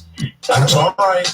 Oh no, I'm not afraid of her at all. She's with me, and I'll see her again, and I'll get to see the rest of the family. But what's fun is Carl sees them. All right, I've got to hold it right there. I'm sorry, I just can't continue. We're out of time from the other side of the world. This is Ghost to Ghost AM. Ghost to Ghost AM, actually. Hi there. I am Art Bell, filling in for Tori Toomey this Halloween night. Here's an interesting one. Hi, Art. I've listened to your show for many years, enjoyed it a lot. I have a creepy and true ghost story I'd like to share with you. My husband and I were married in the summer of '97. We traveled on our honeymoon. We stopped to rest at an old motel in California one night. Exhausted from hours of driving, we both went to sleep very quickly. I even forgot to turn off the bedside lamp. Shortly after dozing off, I felt someone gently stroking my cheek. At first, I, of course, assumed it was my new husband showing his affection, until I realized he was sleeping soundly on the opposite side of me. Confused, I turned my head and opened my eyes. There, leaning over me, was a strange figure wearing a dark brown cloak. Couldn't see his face, which was shadowed with a large hood. Needless to say, I was very frightened, sat up, and began to scream. At some point, the figure seemed to rise up into the air and dissipate into a mist. Startled by my outburst, my husband woke up, and he searched the room for any intruder no one found. The door to our room was locked tight. The two of us, therefore, concluded it must have been a nightmare, or perhaps some sort of something brought on by the stress of the wedding events. And for many years after, I thought little of it. 13 years later, this past summer, my 8-year-old son came running into the house just as the sun was setting. He excitedly reported that he'd seen a ghost while playing outside near my bedroom window. Going along with what I believed to be merely a child's imagination, I smiled and said, "Really? What did he look like?" "Well," he replied, "it was all brown and it had a hood." I never told my son about the night at the motel, and given the unusual appearance of the ghost, I find his description to be an extraordinary coincidence. What do you suppose it means? I don't have the slightest idea. All right, back in a moment with your stories. All right, the ghost in the machine just wiped out some of my information on the screen, so I'm just going to have to wing it. I think it's east of the Rockies. Good morning, you're on the air. Hello? West of the Rockies. Hello? Yes, hello. Okay. The lady said I had to do this very first half of the call. When I was about 7 or 8, I heard somebody singing Christmas carols. It was Christmas Eve. He was singing Christmas carols rather badly. I got up, looked out the window, and down the street, I looked down and the road was dirt. I knew it was to be paved, or it was paved. And this front wall was missing. Oh, that's weird. And then here comes this guy stumbling down the street in a Santa suit. You know what? In a Santa suit. Okay. And he stumbles up the hill, like walking through where the rock wall was, and he stumbled along, and there's this old well that's still there to this day. And he falls down the well. And me, 7 or 8 years old, I go, "Oh, Santa fell down the well, Santa fell down the well." So I run outside, down the stairs.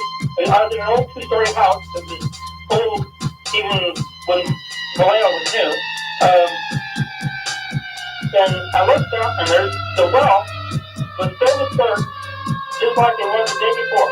I look out, and the road's all paved, the rock wall was there. you know, and I go, well, you know, just done this. I said, like, go back upstairs, go to bed. Then, you know, at about 4 o'clock in the morning on Christmas Day, I wake up and here's this thing floating over my bed. And here's the guy in the Santa suit floating over my bed. And he goes, your presents are here. And 7, 8-year-old kid goes, oh, presents. And I go, great. I go, grab my butt and wake him up. Santa said presents here. Santa said presents here. So we run downstairs and there's all the presents there. And I go, the presents are here, the presents are here. And we wake up our parents screaming and all about the presents. My dad comes out and he says, what are you kids doing? It's 4 o'clock in the morning. And I go, Santa, presents are here. Santa, presents are here. And he looks down at the floor and there's 3 extra presents that he doesn't know where they came from. Really? Yeah. And what detail were in them? My dad told me it was the one month for me, and it's an old wooden, like handmade train. Wow. Well, that's quite a story. And obviously, President had not given you mail. Present from the other side. I guess those things can happen.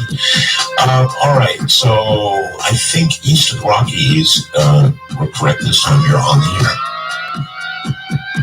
Hello. Hello? Yes, I'm. Hello? Hello again. Yeah. This is the first dollar line. Okay. Yeah, I had everything wiped out here, so. Oh, okay. Well, I'm Delbert, and I'm a truck driver going through Amarillo, Texas.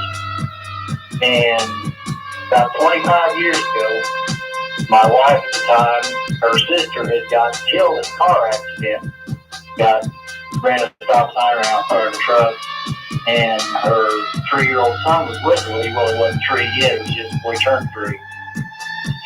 He pushed him on the floorboard and fell on top of him. Well, she was killed, he was just fine.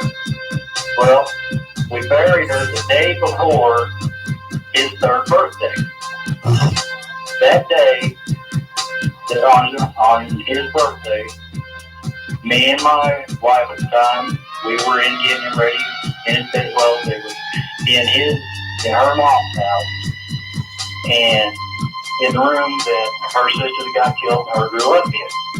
And her father had taken the mechanism out of the door because they kept locking the door. So the door just automatically swung open all the time. And this is a hot July day in Nebraska. You know, it's 90 degrees outside. And we're in the room with the 3-year-old getting him ready for his birthday. And all of a sudden that door swung closed and locked. And there's no lock on it. So the room got so cold that you could see your breath. Really? And all of a sudden, the 3-year-old looks up and says, "Hi, Mommy." And he sat there and like his mom was sitting there talking, he said, "Okay, Mommy. Bye, Mommy."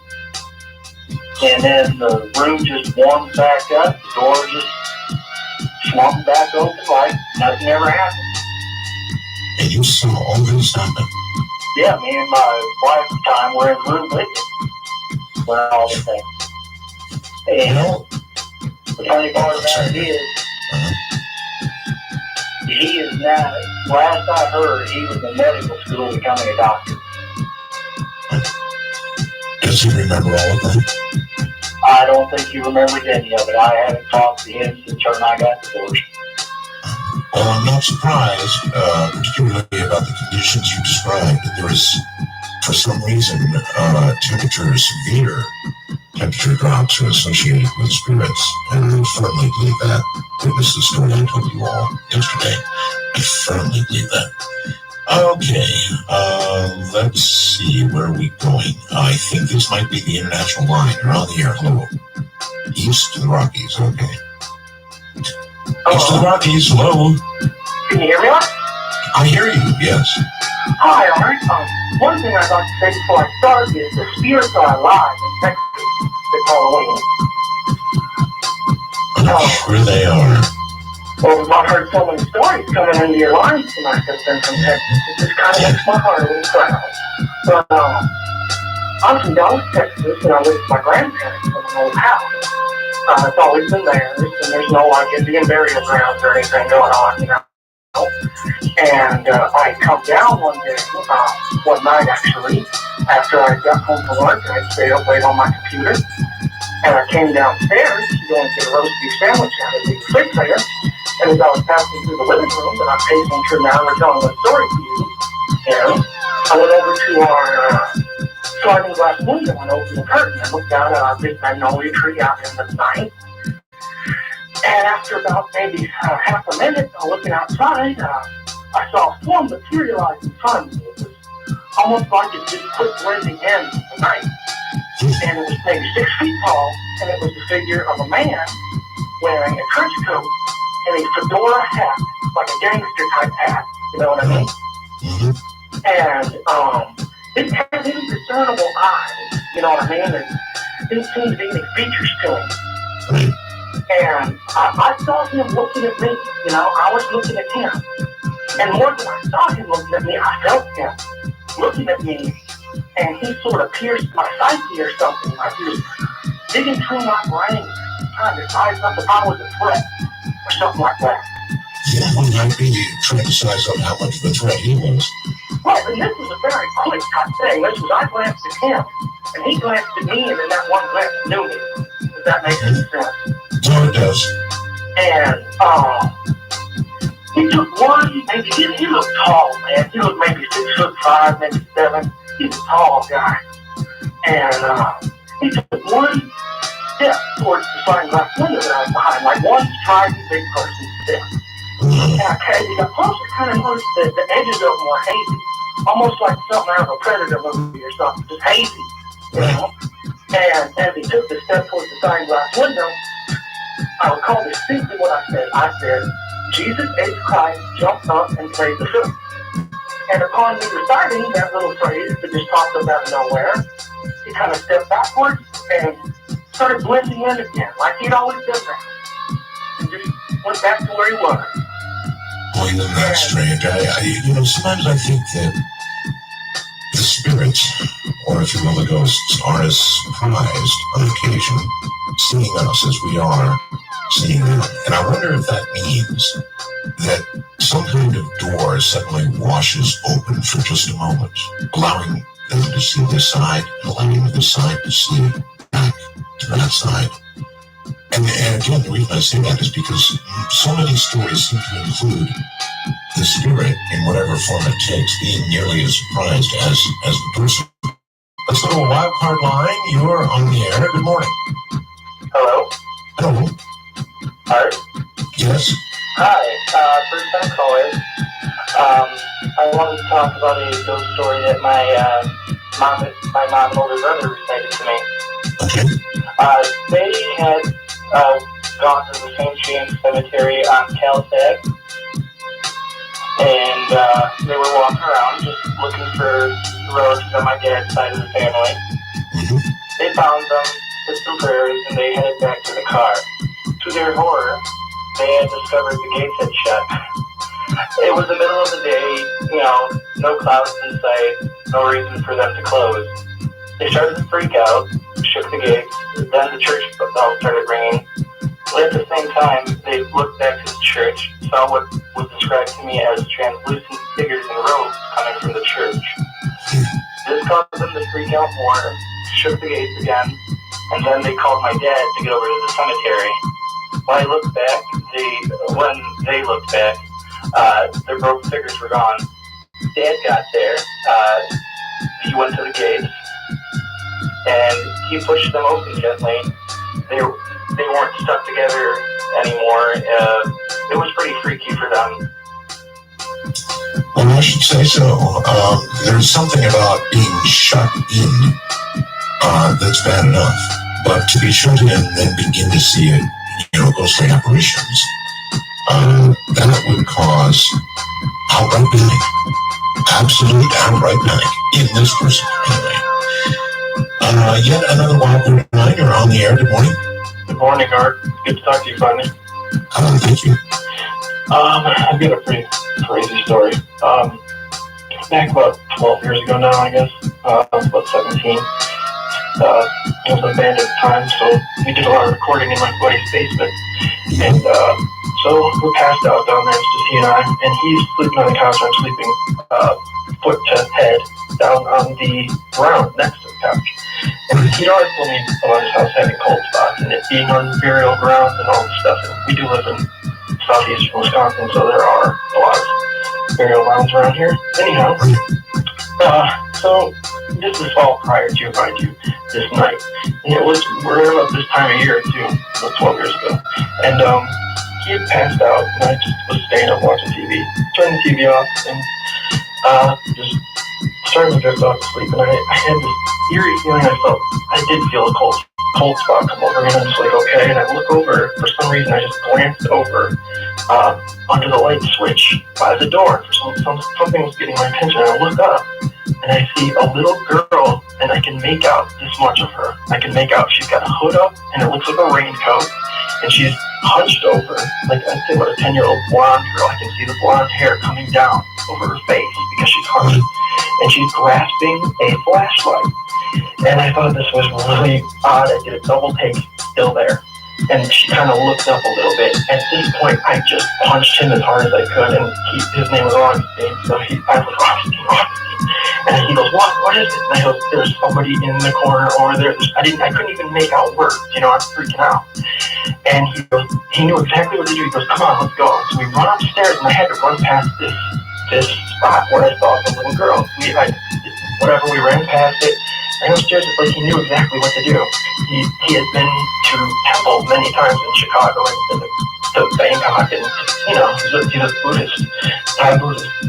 And he gave me a blessing to hold in my hand for the rest of the night. He had some other piece that he had got blessed, and we held them, and I felt completely at peace. Now, granted, I didn't go into any more detail with him. He didn't even ask questions. He just he was like, you feel better? Yes, I feel a lot better, thank you. And I just was kind of like, am I freaking out? Is it me? Whatever. Week goes by, and it's just going about our, normal whatever. And one of my closest, he was very close friends of a friend of ours. We both had our mutual friend, Erica, and she was the same age. Dropped him off 11 o'clock at night, and she called me sobbing when she gets home. And I said, what's wrong? What's going on? And I hadn't told a soul about this. I didn't even describe this to Augustine. And she said, you're not going to believe this. I said, what? You're going to think I'm crazy. And I'm like, what is it? She said, she's just sobbing. I was just dropped Augustine off, and I did he lived at a cul-de-sac. Okay? So she was doing it after she dropped him off. You have to do a U-turn, to get out of there. So she's doing it as she's turning around in the cul-de-sac. She sees a little girl running in slow motion with blonde hair, with a yellow raincoat on, grasping a flashlight in her right hand, running clear as day in slow motion. She turned her brights on because it was shining right at her. Turned her brights on, and it got even more illuminated. And she just turned around and hit it, and that was that. So I knew I wasn't crazy, and I reassured her that, look, I saw the same thing, same little girl in his basement, and we just both just kind of lost it emotionally. And I still get emotional talking about it to this day. It's very, I don't know, just a freak thing. I appreciate the story. Thank you very much. Sorry to cut you off there, but we are, relatively close to Bangkok here. And I must tell you, it's interesting to me that people encounter these spirits, and then they turn, of course, to their faith, and Bangkok is completely Buddhist. Anything's completely anything, but predominantly Buddhist, I guess I would say. And it seems to banish the spirits and comfort the living. And I don't know what that means. I don't know what that should suggest to us, but I do find it interesting. We don't have a lot of time, but Wildwood Line, you're on the air. Hey, Art, how are you doing? Pretty good. Where are you? I'm in Chattanooga, Tennessee. Okay, we don't have a lot of time, so what's up? All right, well, this was about 10 years ago when I was around 8 years old. Right after my mom and dad had got a divorce, my mom and me and my brother moved into this old house. And from the moment we moved in, this house, you know, I knew that this house was creepy. You know, we had strange things would happen, you know, since we moved in. Like you would hear noises, and you'd feel the cold chill, and but that little odd things like that would happen, but you know, nothing concrete. So one night, me and my mom were home alone, and I was in the bathtub, and I was just kind of relaxing in the bathtub. It was just a normal night. All right, hold it right there. I'm going to need to hold you over the break, okay? We'll get back to you in the bathtub. This is Ghost to Ghost AM.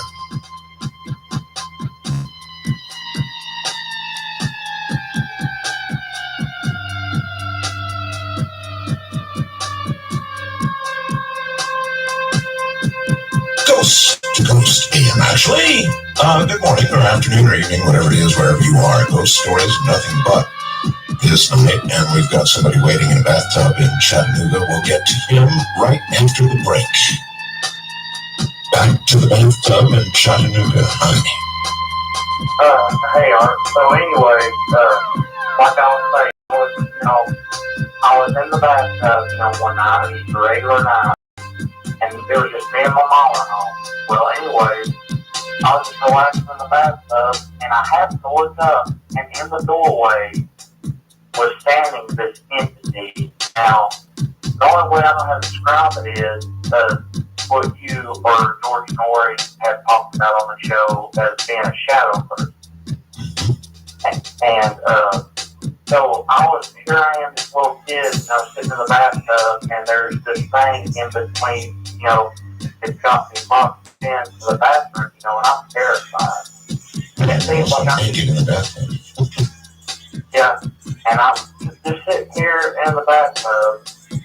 And, well, anyway, you know, it seems like it stayed there. It seemed like it lasted a couple of minutes. Well, then it just vanished, you know. And so after it vanished, you know, and the shock kind of wore off. See, usually I'm a very what you would call a modest person, but I got up and ran from the bathtub, made it into the living room where my mom was sitting there, and I told her, you know, Mom, I saw a ghost, you know. And of course, you know, she tried to tell me, you know, you're just imagining things, you know, and that whole spiel.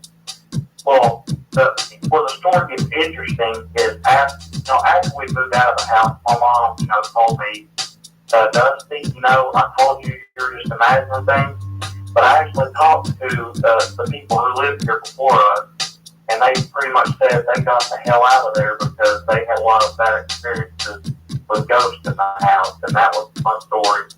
All right, well, good one it is, too, and that's exactly what I think any of us would do, clothed or not, as a child. You see something like that, and as soon as it's clear, you run for mommy, clothes or no clothes. That makes it completely believable. Of course, these days, you know, if you have an entity in the house, when you sell that house, when you dispose of the house, however you manage to get rid of it, you have to notify that person legally. You have to notify them that you live in a haunted house. And when you're selling them as haunted. Kate in San Gabriel, California, you're on the air. Good morning. Good morning. Happy All Hallows Eve. Thank you. I have an older brother who's a firefighter, and he's been a firefighter for a number of years. And I had a younger brother who suffered a very tragic death. And it just so happened that on this one particular morning, my firefighter brother was at work, and his coworker had to go in and check on a minor injury he had. And he asked my brother to go with him because, you know, there wasn't really much going on at the station. So my brother said, yeah, you know, I'll go. So they arrive at the hospital, and my brother's there in the waiting area, and this ambulance pulls up, and they bring out a gurney, and following it is several local police officers and lieutenants, and just a hubbub of activity. And normally, my brother is around this activity as part of his job on a regular basis, but for some reason, when his coworker came out, was ready to leave, my brother said, I want to see what's going on. I'm kind of curious. And that's usually unlike him. And so, while he's waiting there, a female coroner comes out and he asks, hey, what happened? And she said, well, we have this male, John Doe, and she gave him a little information. And he had a thought, but, of course, he kind of dismissed certain things.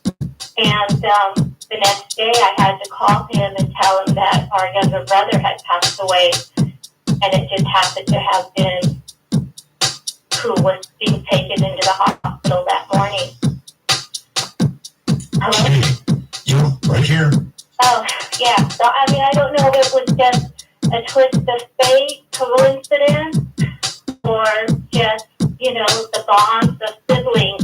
Later on when we were going through my younger brother's personal belongings, we found a journal, and he had written that out of many of our family members, that this one particular brother was someone he admired quite a bit. All right, well, I certainly appreciate the story. I don't know that it qualifies actually as a ghost story, but it's certainly a sad story. California brings Sue. Hi, Sue. Hi, how are you? Nice to speak to you, Art. Mine, I don't know if it's really a ghost story or not, but anyway, it's different. About 3 years ago, in the month of June, we had a death in the family several days before this story occurred. I was in the house, and it was about 1:30 in the afternoon, and all of a sudden, all this angelic music went throughout the house. It sounded throughout. I cannot say where it started, where it ended. It was the same sound throughout. I went upstairs, downstairs, and the house was built nice and clean, so it's not an old house. And I wasn't scared at all. I thought this beautiful music. I was trying to CD, or I didn't know if I was going to heaven or whatever. And then around 9 o'clock that same night, again, I'm by myself. There's no radio on, no TV, nothing. And my son phoned me, and all of a sudden, this music started again, the same identical music. And I just put the phone out, and I said, do you hear anything? And he goes, yes, I hear music. So I know it wasn't in my imagination. Gotcha. And I don't know if anybody who's experienced anything like this, I'd love to know if they have. And it was a beautiful experience. I asked neighbors if they had heard anything. And like I said, it was a warm June day, and nobody had heard anything. So Well, I have no idea what that would have been, but that's an interesting. It's very interesting that the music was real. In other words, it was heard over the phone. So, anybody else have an experience like that? That's the first time I've heard anything of that sort of overall, everywhere around you type music. Daniel in California, you're on the air. Good morning. Yes, thank you, Mark. Hi. Okay, let's see. In 1986, we lived at the time right outside of Cabot, Arkansas, between Roanoke. And my mom worked at an old nursing home, and she worked at night. So at night, she would get in the car, she would go down the Old Gravel Road, and coming up to a four-way intersection, on the upper right-hand corner, there's a church, and the upper left-hand corner, there's a cemetery. Anyway, she's going down the road one night, and she sees this girl right just outside of her beam of the headlights of the car, runs across the intersection. Anyway, my mom gets scared, and she's worried that somebody's taking the girl. My mom boards the car and gets out of there. Anyway, she gets home the next morning. She tells everybody about the whole story. A few months later, the whole experience dies down, and my dad goes off hunting or fishing at night, and my mom needs a babysitter for me. And so we're going down the same road, and I'm just tall enough where I was sitting in the front seat of the car, so I'm just tall enough where I can see out the passenger side window, but I can't really see over the dash. And it's about 11:30, somewhere around there, because my mom had to be at work at midnight. She kind of like gasped a little bit. She said, oh my God, there's that girl. Anyway, and I can kind of see the detail of the dress and her hair, and she's walking on our side of the road, and she's looking like down towards the ground towards the ditch. And right when we get up to where the girl's about even with the door frame of the car, my mom screams, and then she floors the car again, and right as soon as we pass, I kind of try to look at the girl, and she has like no expression on her face, like no nothing, like no eyes, no nose, no mouth, just all blank. Anyway, in the early 90s, a show called Sightings was aired on Fox. And just so happened they were doing a reenactment in Roanoke, Arkansas. And this, the reenactment was based off in the 60s. There was a guy going down the same area, and he sees a girl around age 16 walking on the side of the road. He ends up giving the girl a ride to her house in Boulder. And he gets into the house where the girl says that she lives at, and he gets out of the car, he walks around to the back of the car, to the passenger side, to open the door to let her out. Well, as soon as he opens the door, there's no girl in there. So he ends up walking up to the house and knocking on doors. The lady answers the door, and he says, I just brought a girl here. And the way he describes the girl, the lady says, well, that's my daughter, but she died a couple of years ago, 2 or 3 years ago. And they did that reenactment on site. So we're all it's not a big surprise. A lot of television and radio have reported on that sort of thing, and it seems as though spirits do the same thing, and this is frightening. I admit it's frightening. They do the same thing over and over and over again. It seems more like a hellish thing than it does something you would expect on the other side. Perhaps it's true that the spirit has really gone on and is in heaven or wherever you go on the other side, and maybe it's just some sort of weird echo that's happening again and again and again, because you certainly wouldn't want to think that once you pass to the other side, you are destined to repeat the same walk over the same road eternally. No, you wouldn't want to think about that. Okay, let's go to, that was a weird noise in here. Let's go to Chad in a truck somewhere in Pennsylvania. Hey, Art, how are you doing tonight? Just fine. Hey, first off, I want to say it's good to hear you again. Because of you, I got into paranormal investigation. But I got a quick little story for you. My grandma, she passed away in 91. About 3 years after she died, there have been a few family friends, that said that they would go out to the grave, and before they could get up to it, there was a teenage boy sitting on her headstone. But he would just take off running down over the hill. My grandma, where she's buried at, right beside her, she's the last one on that road. It goes down a hill, and there's a little bit of woods there. Well, after about 3 or 4 people saying something about it, I decided, well, I'm going to go out there, I'm going to try to catch whoever's sitting there and, give them a piece of my mind. So I go out there, and I see him. He was sitting there, he had his foot cocked up on, propped up on the headstone, and he was sitting there drinking a Coke. I started walking over. I said, here we go again. It's, I just mentioned that it seems as though these spirits are caught in some kind of loop, doing the same thing again and again and again, and that's what this sounds like. Yep. Well, I got probably about 20 feet from it, and it hopped off and ran down that hill. Well, when it hopped off, I took off running after it, and I got to the top of the hill. Just as he was getting ready to go into the trees, he stopped, looked back at me, and smiled, and then just dissipated. Yeah. So I went back to my grandpa's house, and I said something to him about it, and he just kind of smiled. He goes, hang on a second. He went upstairs and came back down with a picture. And he showed it to me, and that was my uncle, her big brother, that died in 88. Wow. And he was a teenager. And my grandpa said that the day that they buried my grandma, he walked over to my grandpa's or my uncle's grave, and he was 2 rows over. And he said, well, Robert, she's back in your hands. I need you to watch after her for me. My grandpa said that's your uncle, just sitting there doing what I asked him to do, to watch over your grandma and take care of her.